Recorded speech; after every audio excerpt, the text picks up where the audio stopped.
आप सभी को प्रणाम। हमारे सर पर कोई बोझ रखा हुआ तो हम उतार सकते हैं, लेकिन मन का बोझ जल्दी नहीं उतार पाते। वैसे भी हमारे जीवन में हम मन पर जो बोझ ढाते हैं उसी से आदमी गधा बन जाता है, और वो ऐसा गधा बन जाता है कि बोझ ढाते ढाते जीते जीते उसका जीवन समाप्त हो जाता है, लेकिन आनंद मिल नहीं पाता। क्या हम दूर हो सकते हैं? हाँ, बिल्कुल हो सकते हैं। इसके लिए आज हम एक छोटी सी बात करेंगे। उसके पहले अगर आप हमारे चैनल पर नए हो तो चैनल को सब्सक्राइब करने के बाद बेल आइकन प्रेस करना न भूलिए। स्कूल के एक टीचर ने अपने कक्षा के सारे छात्राओं को बोला कि कल से हमें एक कैंप पर जाना है, जिस कैंप पे हमें 5-6 दिन रहना पड़ेगा। उसके पर घर को जाओ और घर से कुछ टोमेटो लेके आओ।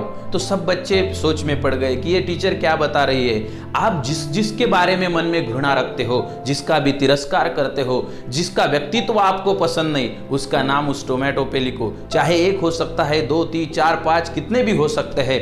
बच्चे को बात समझ में आई। सब बच्चे घर में गए अपने अपने हिसाब से। किसी ने 1, 2, 3, 4, 5, उससे भी ज्यादा, या किसी ने एक ही ऐसे टोमेटो लेकर उस पर जिसके बारे में मन में घृणा है उसका नाम लिख दिया, और सभी बच्चे वापस आ गए। उसके बाद दूसरे दिन सभी कैंप पे चले गए। उसके बाद वो टोमेटो सड़ने लगे तो बच्चों को तकलीफ होने लगी, और टीचर बताती थी कि हमें वहां पे जाना है, वहां भी हमारे टोमेटो साथ लेना है, यहाँ पे जाना है, यहाँ भी हमारे टोमेटो हमें साथ लेके जाना है। सभी बच्चे उसे संभालते संभालते थक गए थे। उनको तकलीफ होती थी क्योंकि वो सड़ने लगे थे। अब क्या करे, उसको कैसे संभाले, लेकिन टीचर ने बताया संभालना तो पड़ेगा, और वैसे ही करने लगे 5-6 दिन। आखिरकार कैंप समाप्त हो गया, और कैंप होने के बाद टीचर ने सभी को अपने पास बुलाया और पूछा, क्या आपको उस टोमेटो को संभाल के रखने में कोई दिक्कत तो नहीं आई, तकलीफ तो नहीं हुई? तो सारे बच्चे नाराजी के स्वर में बोलने लगे, हाँ बहुत तकलीफ। तो टीचर ने सबको अपने पास बुलाया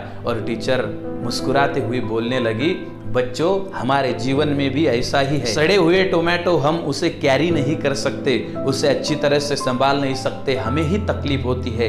वैसे ही हमारे जीवन में इस मन पर जो हमें घृणा का बोझ ढाते हैं, जो इस मन में तिरस्कार ढाते हैं, जो इस मन में तिरस्कार लेके, घृणा लेके, राग लेके चलते हैं, तो उसकी तकलीफ, जिसके बारे में हम घृणा करते हैं, जिसका हम तिरस्कार करते हैं, जिसके बारे में हम बुरे ख्यालों से सोचते हैं, उसे तो तकलीफ नहीं होती, हमारे मन पर ही उसका बोझ बढ़ जाता है, और सड़े हुए टोमेटो की तरह हमारा मन भी सड़ने लगता है, जिससे कोई निर्मल विचार आ नहीं सकते, अच्छा जीवन बन नहीं सकता। इसलिए हमारे जीवन में किसी की घृणा न करते हुए अच्छे से चलना चाहिए। प्रेमे प्रेम बढ़ावे, ऐसी तरह से जो जिएगा वही आनंद पाएगा।